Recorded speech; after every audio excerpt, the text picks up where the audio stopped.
Okay, good. You can relax.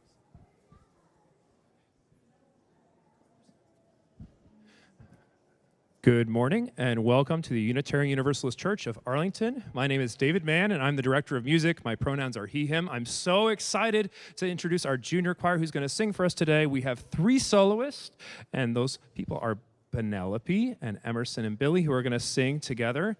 And I'm going to pass the mic off to them, Mr. Jeff and Miss Karen, who are going to lead us through.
Is there.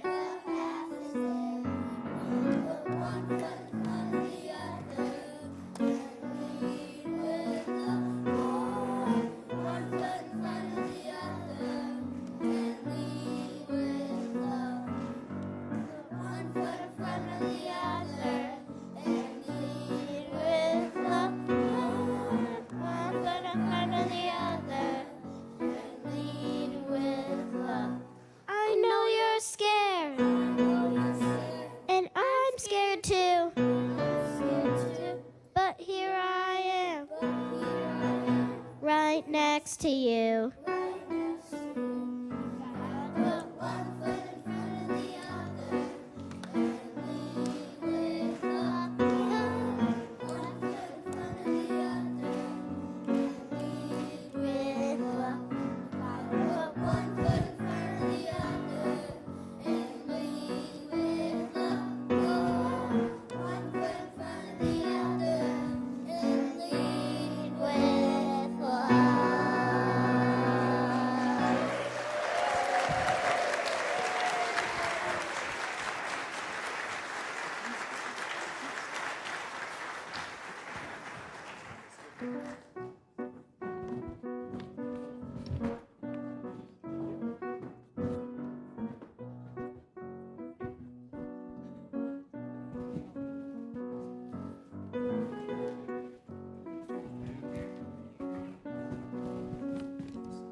Good morning, everyone.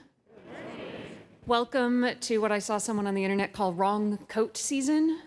Whatever you picked, it won't have been the right choice, so I'm chilly today. My name is Valerie Bryant. My pronouns are she, her, and I'm proud to serve as the board chair here at UUCA. We are a community that upholds the sacredness of all people, all backgrounds, races, genders, sexual orientations, disabilities, and abilities, both seen and unseen. And I have 2 quick announcements today. The first is that it is annual giving season. Here at church, you probably got an envelope like this. And when Amanda mentioned this to me, I realized mine was still sitting unopened on my coffee table. I know. But I did open it, so this is progress, right? So you can give through these or give online, which is the way I did it.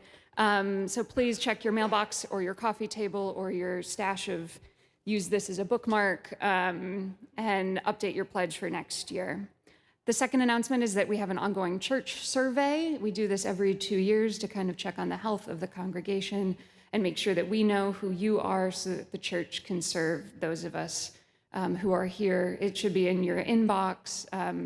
Look for the word input in the subject line from about a week ago. And then lastly, please join us after service for coffee and conversation. We'd love to see you in Fellowship Hall for a lively chat. If you need a quieter space, please bring your coffee to the welcome room, just down the hallway to the right as you leave the sanctuary. And one of our Sunday ambassadors will be there to answer questions or just enjoy some relaxed conversation. Thank you. Good morning, church. Good morning. Say it again. Good morning. Good morning. Awesome. Welcome. Welcome to the Unitarian Universalist Church of Arlington, Virginia. This is our home place. Church happens here because we're in community. I'm in community with Rev. Amanda and with the folks back in the booth this morning, Art and Cameron. David and Jeff are over here on the piano and ready to lead the choir to bring worship into this space for all of us. We are glad that you are here. Please take a moment and look to the left and the right. If you see someone that you haven't met before, remember that face and go up and introduce yourself at coffee hour. Make a new friend. And now let's say hello to those we came with and maybe that new face in the crowd.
I hope you'll continue those conversations when we move into fellowship time after the service. Our call to worship on this Mosaic Sunday was crafted by the Reverend Katie Romano Green. Reverend Katie serves as the senior minister at All Souls Indy in Indianapolis, Indiana. She previously served as the associate minister at Cedar Lane Unitarian Universalist Church, right around the Beltway in Bethesda, Maryland. Katie has a grandparent who came to the United States from Argentina, and she dreams of traveling there more than one time a year to visit family and to study the connection between President Domingo Sarmiento and the Transcendental Unitarians. Reverend Katie is one of the few senior ministers in our entire denomination that is a woman and that is also a Latina. Her BIPOC status is worn on her sleeve every single day. These are Katie's words. Come, let us enter into this space filled with hope and community. Come, let us enter into this space with our sorrows, our joys, our passion, our compassion. Come, let us enter this space with the stories of our ancestors, for their strength and their wisdom bears in our hearts. Come into this space, present to be the beloved companion of all of those in this space with us. Come into this space, mindful, present, and knowing that being together, we are building a future for other generations.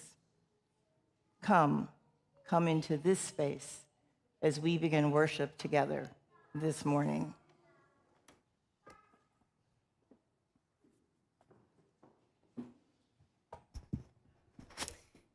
Here at UUCA, each week we light a candle of compassion, holding in our hearts all those who are hurting in our world.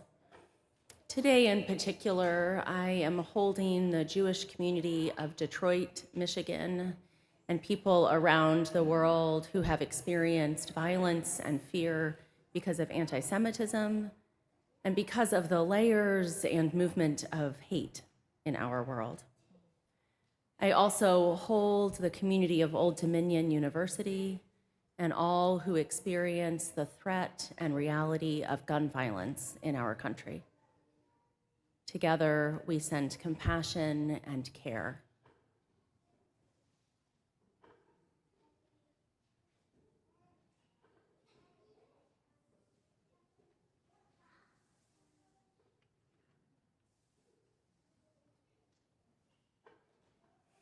We also join our sibling Unitarian Universalist congregations around the world in lighting a chalice as we begin worship. The words for our chalice lighting are in your order of service, and I invite you to join me. We gather together as a community of memory and hope to celebrate life and its infinite possibilities for love. We light this chalice as a symbol of the light within every human heart. May our individual sparks meet and merge, bringing both light and warmth to the world. Our opening hymn this morning is in your teal hymnal. It is number 1074, Turn the World Around.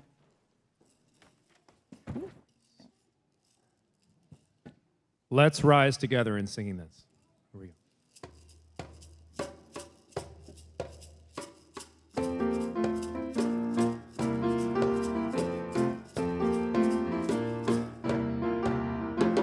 We come from the fire, living in the fire. Go back to the fire, turn the world around. We come from the water, living in the water. Go back to the water, turn the world around.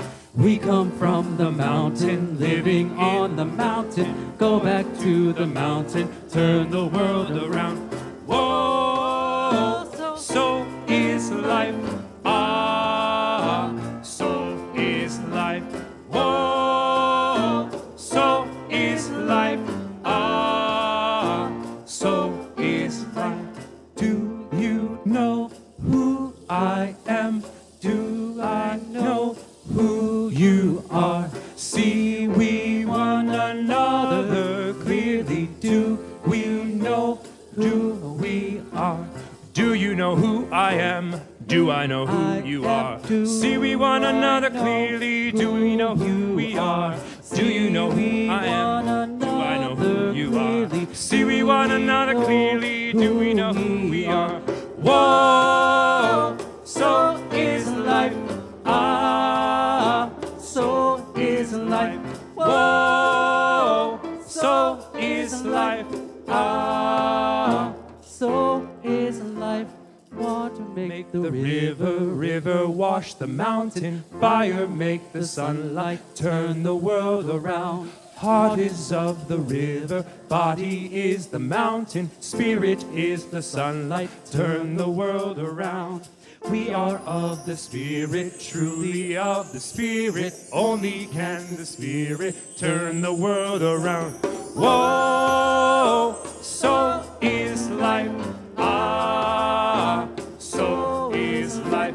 Oh, so is life. So is life. Oh, so is life. So is life. Whoa, so is life. So is life.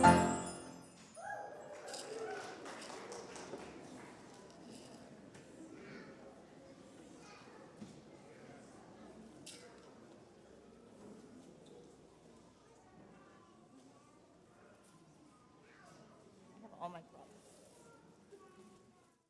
Hey friends, it is wisdom lesson time. And if you come up and join me, we will talk about astronauts and the first African-American woman astronaut. Come on up, this way, moving to the carpet. Awesome, awesome. We're gonna chat a little bit and then we're gonna sit on that bench and watch a video. How you guys doing? Good? Do you all know what astronauts are? Yeah. Tell me what an astronaut is. Yes. Oh no, go ahead. A person who travels to space in a rocket ship. Come on in. Everybody make themselves at home. What else do you know about astronauts? Yes.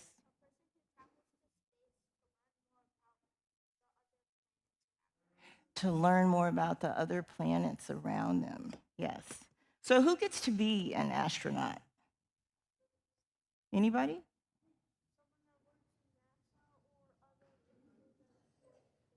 Someone that works in NASA or in other places that explore space, yes. Someone who isn't hurt, yes. Who else gets to be an astronaut? Come on, guys. Cuddle in. Who else gets to be an astronaut? You do. That's it. Anybody could be an astronaut.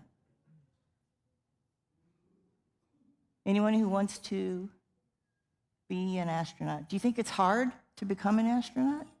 Yeah. What do they have to do? They have to train in water. What else do they have to do? They have to study for years and years. Yes? They have to be prepared if the ship crashes.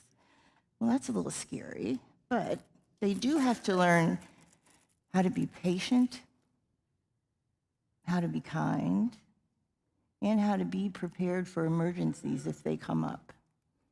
So the story that we're going to share about May, she was the first African-American female astronaut. All her life, people told her it might not happen.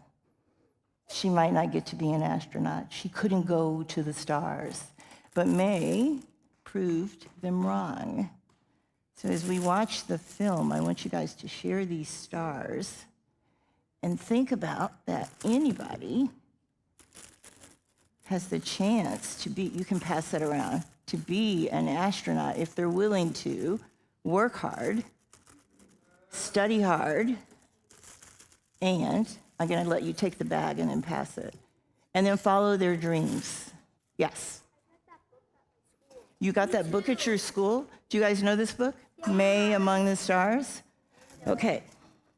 So I'm going to switch sides so I can see the video, and we're going to look this way so you guys can see the video and learn more about May. And if some of you want to come and sit over here, you can. Come on over. This is called May Among the Stars. Little May was a dreamer. They say that daydreamers never, what does that say? Succeed. One day, wait, can you go back, Cameron? Thank you. They say that daydreamers never succeed, but little May, she was different. Next page. One day, May was working on an assignment for school about what she wanted to be when she grew up. What will you tell them, May? I will tell them I want to see Earth. This is Earth, May, her mother said. The flowers, the grass, the forest, the mountains, we live on Earth. I know, but I want to see Earth from out there. That's an amazing plan, little May. Then you have to become an astronaut. That way you can see Earth from space. Astronaut, said May. Do you think I can do that? Of course you can. If you can dream it, if you believe it, and work hard for it, anything is possible. May asked her mom to take her to the library She searched for books about space and astronauts. After dinner, May drew pictures of space, and she even made her own astronaut costume out of old orange curtains and cardboard boxes. Later, she asked her dad, "But how do I become an astronaut? It seems impossible." Her dad said, "You will find a way, May, because if you dream it, believe in it, and work hard for it, anything is possible." But space is so far away. It's closer than you think, little May, and you may get there sooner than you think. That night, May had a very happy dream. She was dancing in space, surrounded by billions of sparkling stars. Below her, she could see the Earth floating and turning like a shining crystal ball. The next morning, May told her parents about that dream. She wanted to tell everyone, and every time she talked about it, her eyes would light up. In the classroom, Miss Bell, her teacher, told everyone to stand in a line on the rug. Today, we're all going to share our dreams about the future. What do you want to be, and what do you want to do when you grow up? Who wants to go first? Oh, I want to be a firefighter. I want to be a teacher. I want to be a football player. I want to be a mom. And May said, I want to go to space. I want to be an astronaut. All the kids started laughing. Miss Bell asked, May, are you sure you don't want to be a nurse? Nursing would be a really good profession for someone like you. I don't want to be a nurse. I want to be an astronaut. May felt disappointed. On her way home from school, she was quiet. She looked out the car window. Her world turned blue and cold. Nothing was the way it used to be. At home, May started crying. Miss Bell said, I can't be an astronaut. What a silly thing to say, said her mother. She told me I should be a nurse instead, said May. Her mom wiped away her tears. My dear May, I hope you didn't believe her. Of course I believed her. She's my teacher. I'm sorry Miss Bell didn't encourage you, said her mother, but she can't stop you. No one can stop you. Follow your dream, May, and go to space.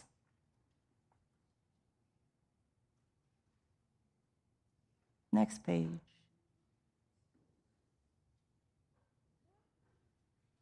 There we go. Thank you, Mom. I promise when I get to space, I'll wave to you and Dad from that spaceship. Her mom took her hand, and they started dancing. You must always repeat to yourself, if I can dream it, if I can believe in it, and if I work hard for it, anything is possible. May went on, dreaming, believing, and working really hard. And guess what? She went to space and waved to her mom and dad back on Earth. So May really wanted to be an astronaut, and she figured out how to become one, didn't she? Yep. So the part of this story I want to leave you guys with is if I can dream it, can you all say that? If I can dream it, if I work hard, I can make my dream come true. I can make my dream come true. Thanks. We're going to sing you all out to your classes. Oh, we're making bridges. Peace to you. On your way, may you grow in love each day, meeting new friends and opening your mind to the wonders of the world you will find, to the wonders of the world you will find.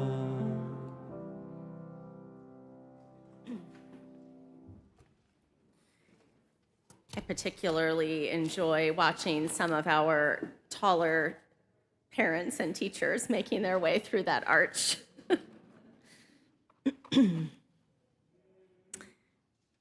Our first reading is one that may be familiar to you. I want to offer some introduction, some context for the piece before I share it with you. Born into slavery in 1797, Isabella Baumfree, who later changed her name to Sojourner Truth, would become one of the most powerful advocates for human rights in the 19th century. Her early childhood was spent on a New York estate owned by a Dutch American named Colonel Johannes Hardenberg. Like other slaves, she experienced the miseries of being sold and was cruelly beaten and mistreated. Around 1815, she fell in love with a fellow slave named Robert, but they were forced apart by Robert's master. Isabella was instead forced to marry a slave named Thomas, with whom she had 5 children. In 1827, after her master failed to honor his promise to free her or to uphold the New York anti-slavery law of 1827, Isabella ran away, or, as she later informed her master, "I did not run away, I walked away by daylight." After experiencing a religious conversion, Isabella became an itinerant preacher and in 1843 changed her name to Sojourner Truth. During this period, she became involved in the growing anti-slavery movement, and by the 1850s, she was involved in the women's rights movement as well. At the 1851 Women's Rights Convention held in Akron, Ohio, Sojourner Truth delivered what is now recognized as one of the most famous abolitionist and women's rights speeches in American history, "Ain't I a Woman?" She continued to speak out for the rights of African Americans and women during and after the Civil War. Sojourner Truth died in Battle Creek, Michigan in 1883. So this was delivered in 1851. At the Women's Rights Convention. Well, children, where there is so much racket, there must be something out of kilter. I think that twixt the Negroes of the South and the women at the North all talking about rights, the white men will be in a fix pretty soon. But what's all this here talking about? That man over there says that women need to be helped into carriages and lifted over ditches and to have the best place everywhere. Nobody ever helps me into carriages or over mud puddles or gives me any best place. And ain't I a woman? Look at me. Look at my arm. I have plowed and planted and gathered into barns, and no man could head me. And ain't I a woman? I could work as much and eat as much as a man when I could get it, and bear the lash as well. And ain't I a woman? I have borne 13 children and seen most all sold off to slavery, and when I cried out with my mother's grief, none but Jesus heard me. And ain't I a woman? Then they talk about this thing in the head. What's this they call it? A member of the audience whispered, intellect. That's it, honey. What's that got to do with women's rights or Negroes' rights? If my cup won't hold but a pint and yours holds a quart, wouldn't you be mean not to let me have my little half measure full? Then that little man in black there, he says women can't have as much rights as men because Christ wasn't a woman. Well, where did your Christ come from? Where did your Christ come from? From God and a woman. Man had nothing to do with him. If the first woman God ever made was strong enough to turn the world upside down all alone, these women together ought to be able to turn it back and get it right side up again. And now they is asking to do it. The men better let them. Obliged to you for hearing me. And now old Sojourner ain't got nothing more to say.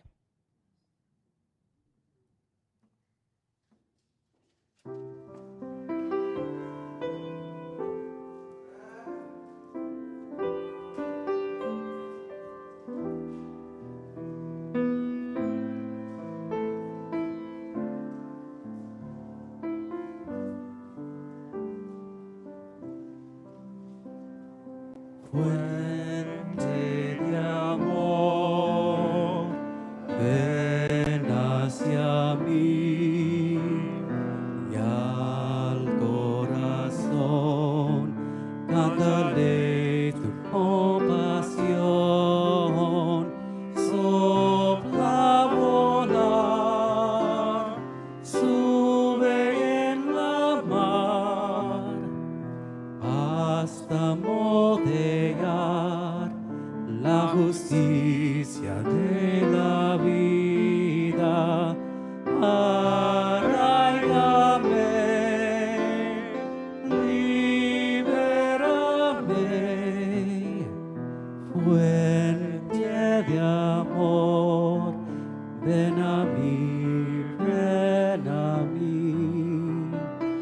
Spirit of life, come unto me.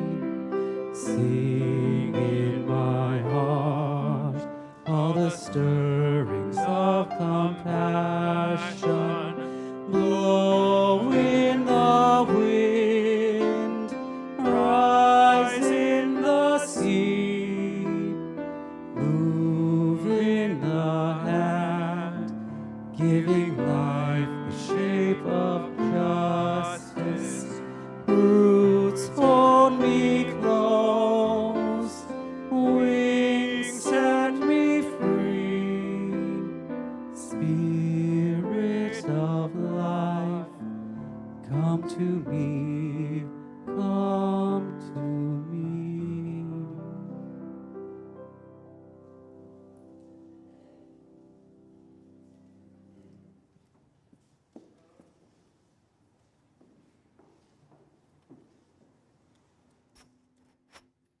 Angel, thank you so much for your song leading this morning.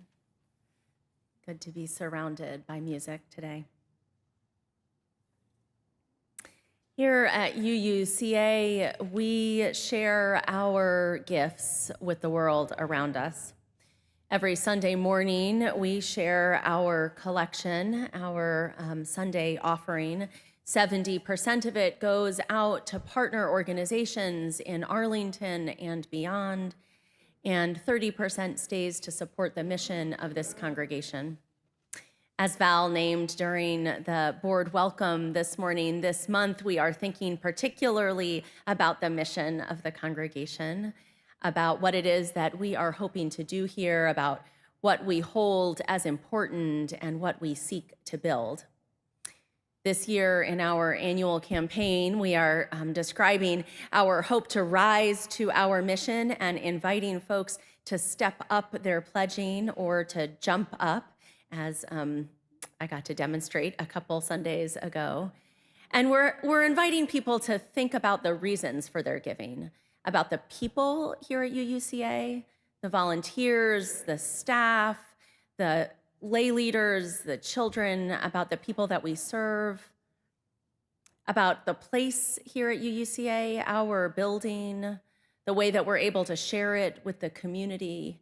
I was here just yesterday, and the building was full of folks gathering for an immigrant rights and connection with those in detention gathering. That was a community group that RevCTC has been building relationship with, as well as our Chalice Theater. They were happening in two spaces, and we were mingling in the hallways and finding our way and our hope in this space that we call home. And we have been thinking about our purpose, about all that we hope to create in the world. I think about that especially when I see our children, the way that they are growing up and the messages and the stories that we hope they hold within them. The possibility, as RevCTC shared with them, that if they dream about it, they can make it happen. And so I invite you to indeed open that envelope, as Val demonstrated, or make your annual gift online, or sign up for a monthly recurring gift. I invite you also to give to the regular Sunday offering as we gather together. Thank you for being part of this community as we receive your gifts and gifts of music.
Sanctuary singers, thank you so much for that. And I know that some of those folks had 2 performances yesterday at Tuck Everlasting because I saw them in one. I will say, if you have not had a chance to see Tuck Everlasting, the Chalice Theater production this year, it is beautiful, beautifully done, and it will really clean out your sinuses also with the crying. Will the ushers come forward with the collection? I invite you to join me in words to bless this collection and our mission and work in the world. We bless and receive these gifts, opening our hearts to true generosity. Let us be grateful when we give, be it time, talent, or treasure. Let us be grateful for our needs and the experience of vulnerability. Let us be grateful for those who share their gifts to nurture this congregation. Thank you.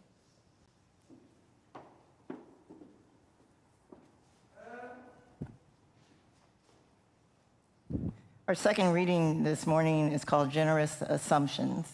But before I share this with you, I want to call your attention to the insert in your order of service. Last year, we started something new here at UUCA, Mosaic Sundays. The purpose of a Mosaic Sunday is actually really simple. Most of the time, worship on Sunday morning in UU congregations is white-centric. We hear music from white folks, we read words from white folks, we deliver sermons that often have bits and pieces that were written by white folks. Mosaic Sunday turns the lens, and what we try to do is bring you all pieces that are from the BIPOC community. So today we had a reading from Reverend Katie, who is a Latina. We heard Sojourner Truth. I'm going to offer you a sermon that lifts up African American women in Unitarian Universalism. Mosaic Sunday is one thing that UUCA is doing consistently on a monthly basis to open the door to the BIPOC community and to bring some of what they offer the world into this sanctuary. The reading. This is called Generous Assumptions. I would like to open my heart to you and keep it open. But the truth is, sometimes all it takes is a glance, or the lack of a glance, or a certain tone, or a serrated word, and instantly the heart puts on its armor. It's something like a coat of porcupine quills, only the quills go inward too, and the instant I wear it, I am aware of how much it hurts to wear armor.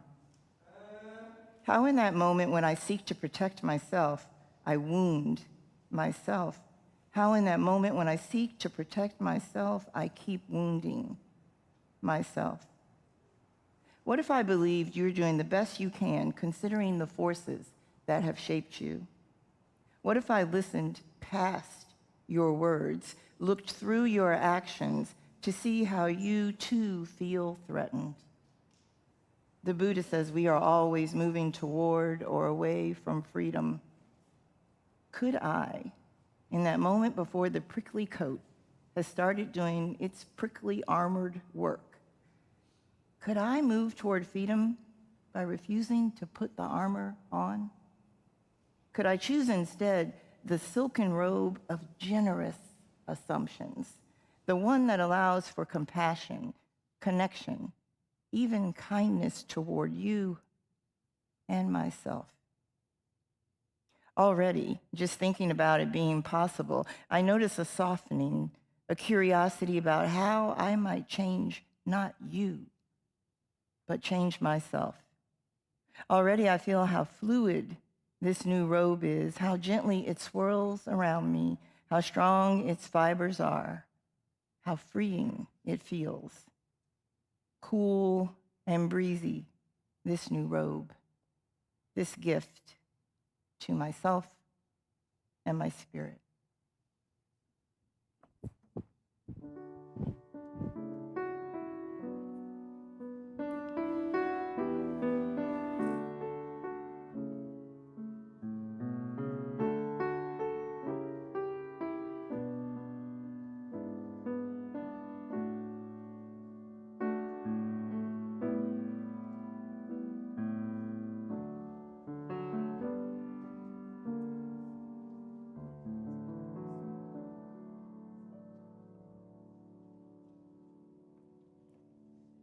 So it's Women's History Month, and we're thinking about the ancestors. We're considering the women in our lives, how they've lifted us and held us and propelled us into our futures. And when I went looking for a sermon to share with you all, at first I thought I would write one. And then I talked to some of my colleagues, and they offered me this sermon from Reverend Dr. Kamaya Rahman. I don't usually stand in front of you and read an entire sermon that belonged to somebody else. That is exactly what I'm about to do. So rest, get yourselves ready. No nodding off, because there's a lot of history in this sermon. But what I wanted to find was something that combined our desire for making a Mosaic Sunday and Women's History Month.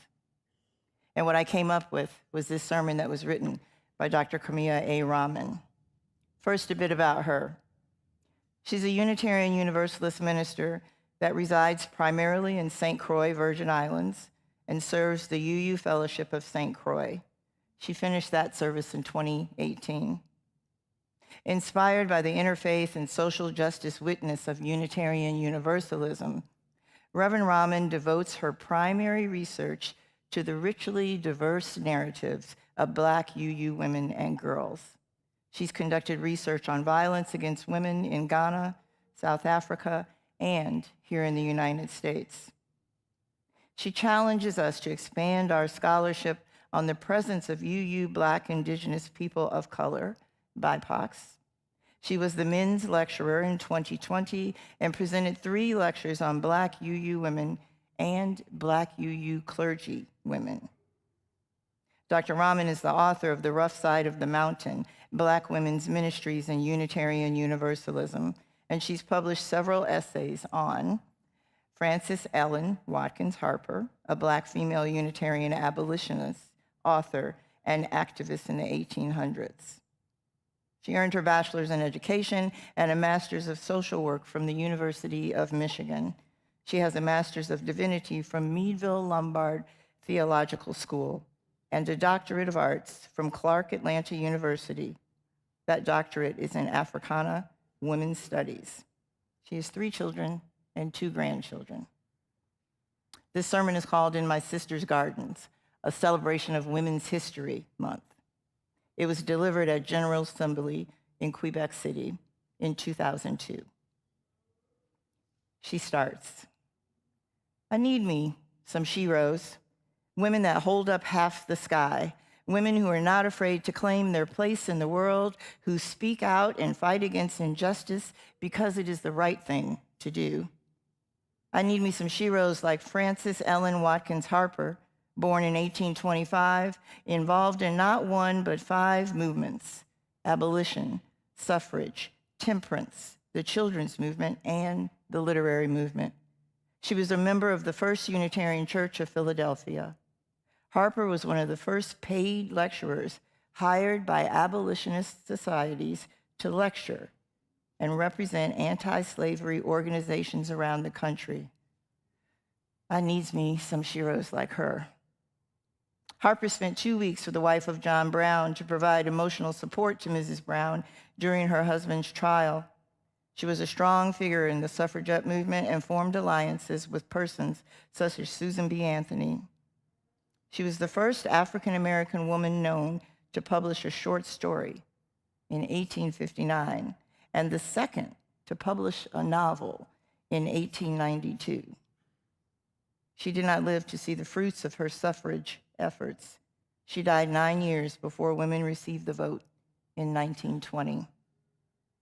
To honor Harper's legacy, a contingent of African-American Unitarian Universalists, headed by the Reverend Dan Aldridge, minister of Thurman Hammer Ellington Unitarian Universalist Congregation in Atlanta, traveled to Philadelphia, Pennsylvania. This was in September 1992.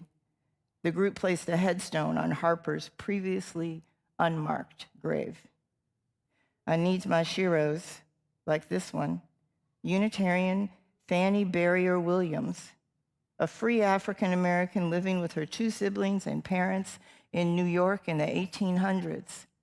They were the only African-American family in that town for years. When Fanny moved south to take a teaching position, she was shocked at the awful conditions and mistreatment she experienced merely because she was African American. Fanny eventually joined All Souls Unitarian Church in Chicago and met Celia Parker Woolley, another Unitarian woman who would later become a famous minister. These two were thick as thieves. Their friendship lasted 40 years. Fanny also helped found 2 interracial benevolent institutions, in addition to founding the Provident Hospital and Training School for Nurses in 1891. In 1905, she and the Reverend Celia Parker Woolley founded the Frederick Douglass Center. Fanny died March 4th, 1944, in Brockport at 89 years young. I need my sheroes. I confess I need someone like Marcella Walker McGee, an African-American Unitarian. As a baby, Marcella was christened at the Congregational Church and attended Sunday school at the Ethical Culture Society. Her parents were members there. In 1945, Marcella married Lewis Allen McGee, an African Methodist Episcopal minister. But Lewis was also drawn to Unitarianism. He entered Meadville Theological School, but when he completed his studies, he was told he would have to go form his own church, because at that time, no white Unitarian church would call an African-American minister.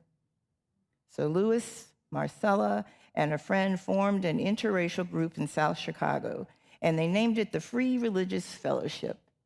Within the year, the congregation had grown so much that they received the full support and funding of the American Unitarian Association, and the Unitarians in Chicago were born. Much of that fellowship's success was due to Marcella, though. She created groups, she led activities, she started a choir and a women's group. In 1960, Marcella was elected to the Continental Board of the Joint Alliance of Unitarian Women and the Association of Universalist Women. She was instrumental in bringing these two women's groups together in 1961-62. When they merged, they became the Unitarian Universalist Women's Federation. In addition to all of that work, Marcella received the Clara Barton Award from the UU Women's Federation. That award recognizes women over 80 years of age who have made outstanding contributions to our faith. Marcella McGee is a shero. She was lauded for her devotion to issues on racial justice, social equality, and uplifting women. She remained strong until her death at 92 in May of 1997. Now you know the drill. I need my sheroes. Sheroes like Annie Bissell Jordan Willis, an African-American Universalist. Her father, the Reverend Joseph Jordan, was one of the first African-American Universalist ministers in our entire denomination. The family devoted themselves to a little school and church that was established in 1894 in Suffolk, Virginia. In 1929, at the age of 36, Annie became the principal of that church upon her father's death. Unfortunately, the church had to close, but the school lived on. It became known as Miss Annie's School. Her devotion lasted through her retirement in 1974.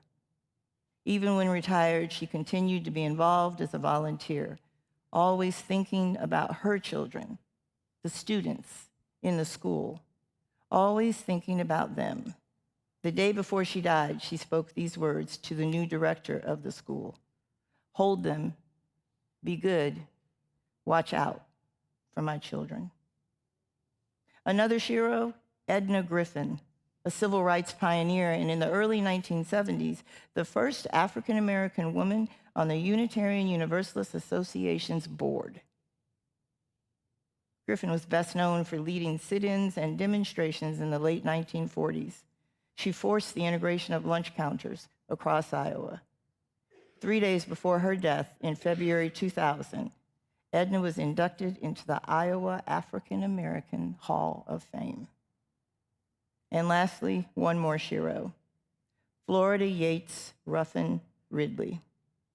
Born and educated in Boston, Massachusetts, Florida was destined to do great things because she was born into a family whose accomplishments and activism distinguished them. Her mother, Josephine Ruffin, was an abolitionist, an anti-lynching crusader, a club leader, an editor, an orator, and a suffragist. Her father, George Ruffin, was the first African American to graduate from Harvard Law School in 1869. He later became one of the first African American judges. Florida went on to serve as the editor of the Woman's Era, the first newspaper in the country that was owned, managed, and published solely by African American women. It was the official journal of the Colored Women's League, later known as the National Association of Colored Women. In 1920, her and her mother helped found the League of Women for Community Service. They raised funds and purchased a mansion that provided housing for women workers from the South and college students. In addition, Florida and her mother were very involved in the Negro Women's Club movement, a highly visible movement that was dedicated to the betterment of the race. She was also a published author of fiction and nonfiction. She wrote numerous stories and articles. Unitarian Universalist women have made many strides and accomplishments. More contemporary projects that have been accomplished through women's leadership include the crafting of a new set of principles and purposes that feature non-sexist language, include feminist religious education curricula, and include a new hymnal. There's increasingly more evidence of feminist theology and scholarship in Unitarian Universalist circles. More and more women are moving into positions of decision-making in the Unitarian Universalist Association, on the national level, at the district level, and in our congregations. And women, they now represent 51% of active Unitarian Universalist ministers. That was in 2002. It's higher now. There are several Unitarian Universalist organizations that serve women in our movement, in our denomination. The Unitarian Universalist Women's Federation is a continental body of UU women that has long attempted to lift up the diverse voices of women in our denomination. In 1976, they presented the Resolution of Religion and Human Dignity at the General Assembly. The UUWF supported the development of curricula such as Cakes for the Queen of Heaven by Shirley Rank and Rise Up and Call Her Name by Elizabeth Fisher. Their Feminist Theology Award has provided support for feminist and womanist authors over the years. Women have pushed forward the hard questions and the silent issues such as clergy misconduct and advocated for more monitoring and victim support. Women have also challenged and innovated new models of leadership at the UUA. They have created shared ministries and offered alternatives to the normal hierarchy, the normal organizational structures. But I know while we have come a long way, we still have a long, long way to go.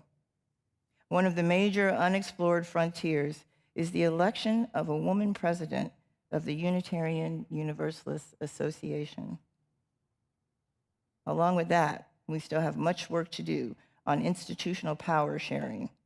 And while women in the ministry have steadily increased in numbers, women of color are still a very small minority in our pews and pulpits.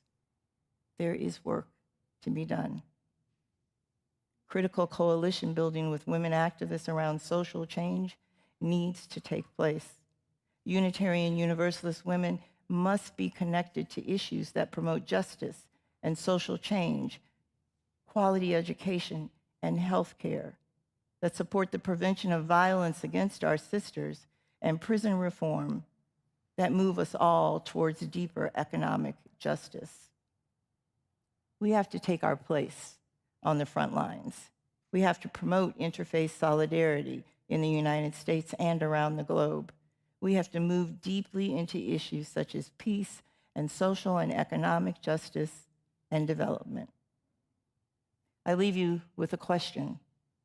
What will be your contribution to Unitarian Universalism, to our faith? The future is bright and bold. Tell me your dreams for Unitarian Universalist women. I am listening. I am looking for my next set of sheroes. Blessed be, Ashe, Shalom, Amen, and let it be so. The words of the Reverend Kimaya A. Rahman. So this was written in 2002. Since then, we do have a BIPOC woman president of the Unitarian Universalist Association. Since then, the number of women ministers that grace our pulpits is closer to 68% than 51. Since then, we've taken a lot of steps, but we need more sheroes. And some of the next set of sheroes has to come from where you all are sitting in the pews. Our world is on fire.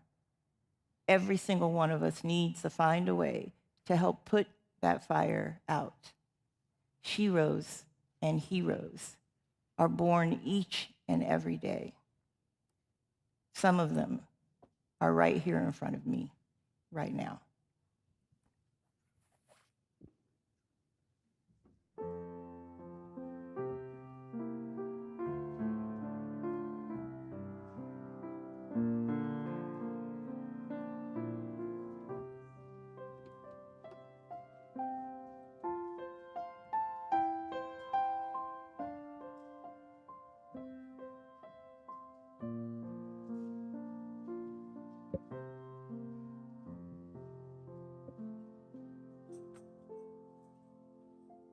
We now invite you to rise and embody your spirit. We're going to learn a new song today, Joy in Resistance. It goes like this. You can repeat after me.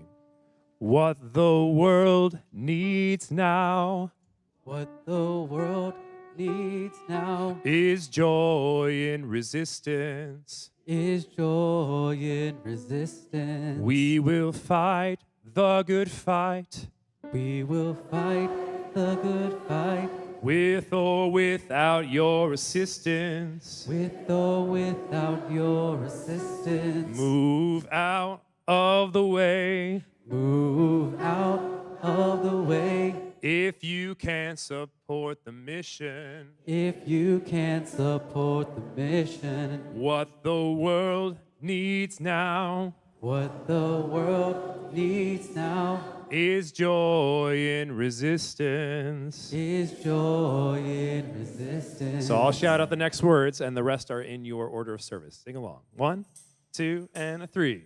What the world needs now is joy in resistance. We will fight the good fight with or without your assistance. Move out of the way if you can't support the mission. We the world needs now is joy in resistance. What the world needs now is faith in resistance. We will fight the good fight with or without your assistance. Move out of the way if you can't support the mission. What the world needs now is faith in resistance. Sing about love. Love needs now is love in resistance. We will fight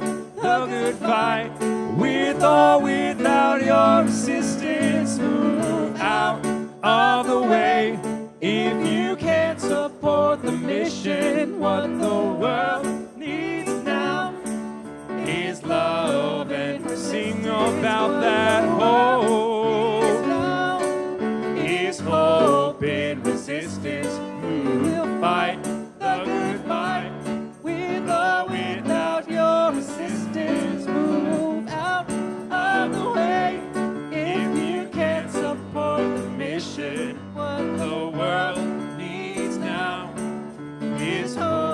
Sing about joy. The world Needs now is joy in resistance. We will fight the good fight with or without your assistance. Move out of the way if you can't support the mission. What the world needs now is joy in resistance.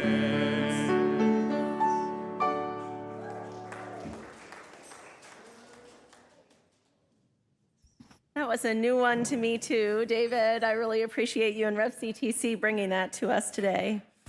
I want to invite you now to join in our chalice extinguishing words, which are written in your program.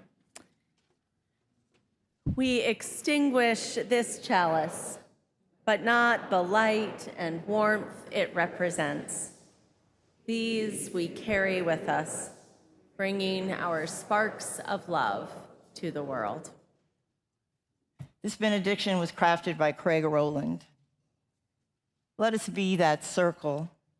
We've extinguished our flaming chalice. Let us carry its warmth into the world, not as a memory, but as a promise. A promise that you deserve a place where your voice matters, where your laughter is treasured and your silence is held gently.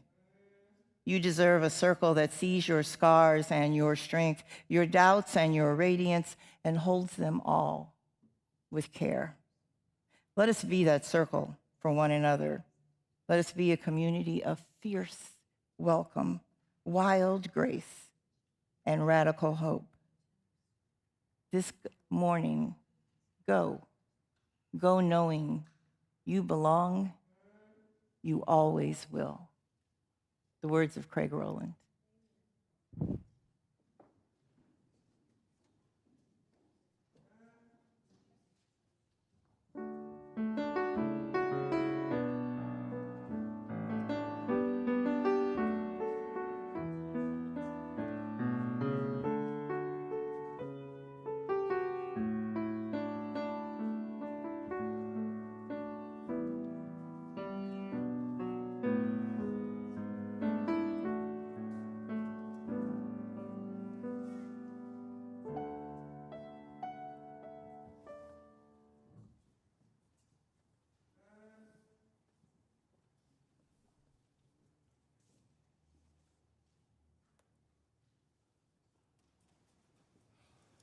Sweet